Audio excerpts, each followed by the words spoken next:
What's going on, everyone? So the Lakers suffer another loss against the New York Knicks, falling to 15-12. They lost 109 to 114.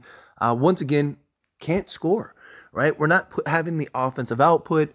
The defense can only hold up so much.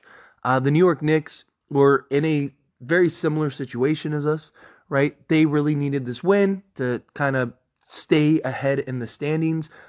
They move up from the 6th seed to the 5th seed, but they were only like 2-3 games out of missing the playoffs entirely. So they were a team that needed to win on the road, show a sense of desperation, and they did that. The Lakers, on the other hand, they're a team that, was 2 games out of second, sitting in 8th place, right? And what do? They go in, they lose 2 straight games. Now they're still sitting in 8th place, but you have the Pelicans who have leapfrogged. The Clippers are on an 8-game win streak. Dallas has looked good this year. It's just the Lakers have not looked good this year. They've been very underwhelming. This was a roster that on paper should be tearing the league apart, right? And I understand we've had some injury issues. I understand we've had guys in and out of the lineups, but we've had enough games to have at least an understanding and grasp of what this team is. And people want to blame the coach or people want to blame an individual. It's all on D'Lo. This isn't just an individual problem. This is on the team as a whole, from the coach and the coaching staff to all of the players. LeBron and AD not leading this team enough to provide some level of consistency, right? And it's just the lack of energy, the lack of effort. We're one of the top defenses in the league, and we're doing well. I mean, again, it's not like the Knicks came out and dropped a Pacer Clipper game, right? No, we held them to 114 points, right? Problem is we can't score the basketball, right? We need help. All of our offense is on the shoulders of LeBron James and Anthony Davis. 90% of the time, we're playing 2-on-5 out there on the offensive end, right? Austin Reeves, he's solid. He goes and, he's really kind of right the ship and has been consistently giving us a 20-piece on a regular basis, but he has to work so hard for his offense, right? He's not just this natural scorer that can just shoot over the top and has just this great breakaway speed or this quick athleticism or just this physicality to where, he just can blow right through you. No, he doesn't. He has to be crafty. He's a slower paced guy. He's got to get into the teeth of the defense. He's got to create contact, right? He can hit the wide open shot, which is nice, but he's not a guy that you can just give the ball to and go, all right, Reeves, we need like a 10-point stretch from you because no one else has it right now. Right? Like, he's a guy that is limited. He's excellent. I really like what Reeves can provide, but he's very limited. And you look at D'Lo. D'Lo has a lot of the same elements, right? D'Lo is a guy that can, he can hit the open 3. He can be a 3-level scorer, but he's not just this like supernaturally gifted scorer. He's a guy that has to work for his offense because he's not just hyper athletic or, has this just ability to elevate and shoot over the top of guys. We don't have anybody outside of LeBron James and Anthony Davis that provide consistent over the top shooting. And that's when LeBron's shot has fallen. Right? You look at this game, LeBron was 10 of 23 from the field and 2 of 8 from 3. It's terrible. Yeah, he had a 25-point triple-double, but it took him 23 shots to get 25 points. That's not LeBron, right? And look, I'm not trying to criticize LeBron or anything. Bad games happen. Bad moments happen. I mean, the fact that his bad game was 25, 11, and 11 tells you just how great he is. But again, like games like this where LeBron's struggling to get going, it'd be nice to have that consistent score. I get so many comments from people that are like, we just need another center. Or no, we don't. Our defense is fine. We're 7th in the league in defense. If everyone stays healthy and everyone stays fine, we'll be the number 1 defense in the league or at worst top 3. What we don't have is the offense. We're like 26th in offense. And you have to have a nice balance. Defense is great. If we can get a consistent score and we can get another perimeter 3-and-D style wing and we can get another center, then great. That's fine. But what is the most pressing need? Somebody else that could put the ball in the hoop. You could be the best defense in the history of the league. But if you can't score enough points to win, it doesn't matter. Defense is great because you can rely on your defense when your offense isn't going. But when you have in several stretches throughout the course of the game, when LeBron James sits down and we have nobody else that's able to put the ball in the hoop besides Anthony Davis, or AD sits down and we don't have anybody to put the ball in the hoop besides LeBron, like, what are you supposed to do? The Lakers need another star. We went the depth route, right? Depth is a wonderful thing if everybody was playing up to the standard in which we thought that they would play to. They're not, right? We're just not getting that consistency on a regular basis from everybody.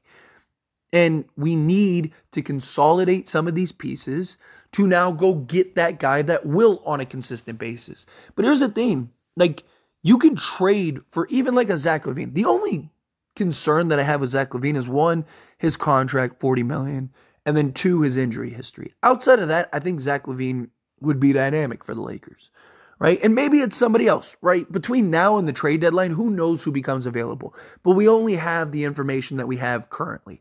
And right now, all signs point to Zach Lavine. I'm still a little more on the DeMar DeRozan campaign, but still, let's say we had to do D'Lo. Let's say we do D'Lo, Rui, and say Jalen Hood-Schifino or whatever to go get Zach Lavine, right? You would still have LeBron James, Taurean Prince, Anthony Davis, Zach Lavine, Cam Reddish, Austin Reeves, Jared Vanderbilt, Jackson Hayes, and Christian Wood, along with Max Christie. That's still 10 players deep. Even if you trade Rui Hachimura and you trade D'Angelo Russell along with one, maybe two of the young guys, you're still 10 players deep. I mean, you're not going to run more than 8 or 9 in the playoffs. And 9 is even pushing it when you get to the playoffs. And during the regular season, I mean, the Lakers are only running 9, 10 guys now. So you'd have more than enough to, on a nightly basis, contend, still be one of the deepest teams in the league, but now you're more dynamic, and now you have that scoring punch. You have that guy when Anthony Davis goes out, you could still rely on a Zach Lavine and a LeBron James, or a DeMar DeRozan and a LeBron James.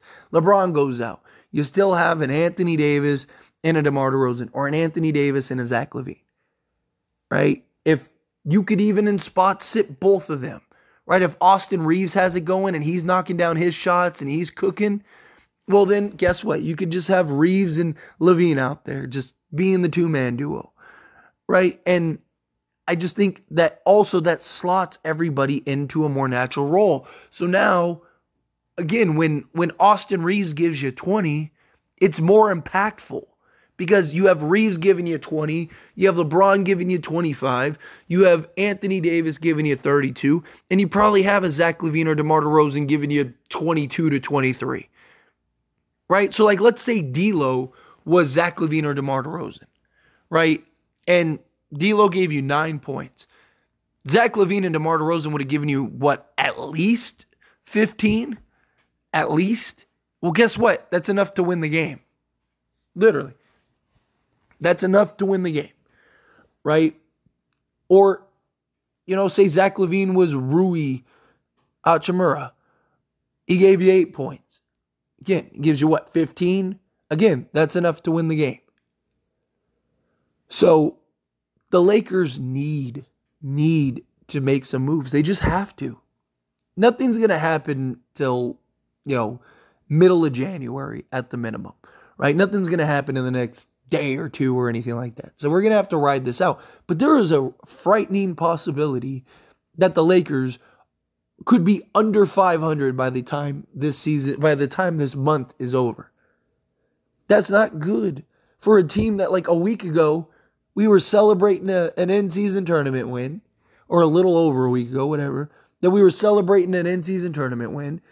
We were like 5 games over 500, and all signs look to like turning the season around. And guess what? It hasn't happened yet, right? It's just the Lakers, D'Lo and Reeves are too redundant, right?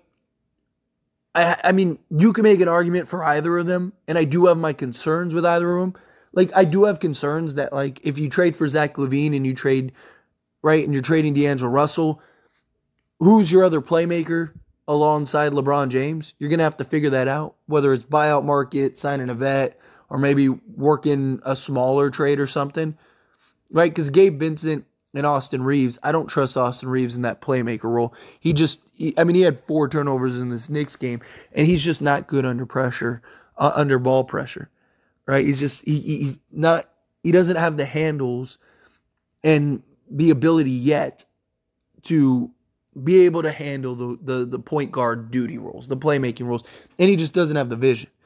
And I also have my concerns that, like, you know, if you get a Zach Lavine, does that neutralize Reeves? Because now, towards the end of games, Reeves isn't, you know, needed as much to close down the stretch, right? It's just, I definitely have my questions either way, but you got to trade D'Lo. You do. Again, there's an argument to keep D'Lo over Reeves, but I think Reeves is just more impactful long term and fits more what you need, especially if you could find another playmaker. If it's like, maybe it's like a Chris Paul off of a buyout or something, if you're lucky, right? And then you have him coming off the bench, and now Austin Reeves would be A1. So, I don't know. Time will tell, but Lakers definitely, they need a trade. They do. They need a dynamic scorer. They need a gifted natural scorer. They need a guy that can just go generate his own offense, that you don't have to set up, that you don't have to worry about, like, hey, Lavine, we need a 30-piece out of you tonight. Demar, we need a 30-piece out of you tonight. Hey, LeBron's shot's not falling. We need you to take over. Like, we just need that guy. We don't have that currently. But anyway, as always, this is a discussion, so I pass the question on to you. Let me know your thoughts and opinions down in the comments below. What do you think? How do you feel? Do you agree? Do you disagree? Whatever your thoughts are, let me know down in the comments below. That being said, if you haven't liked this video, hit that like button. Helps me out a lot. Lets me know you enjoy these types of videos, and I truly appreciate it. If you're not subscribed to the channel, hit that subscribe button. Turn on the bell notifications. Appreciate you all. See you in the next one. Thank you.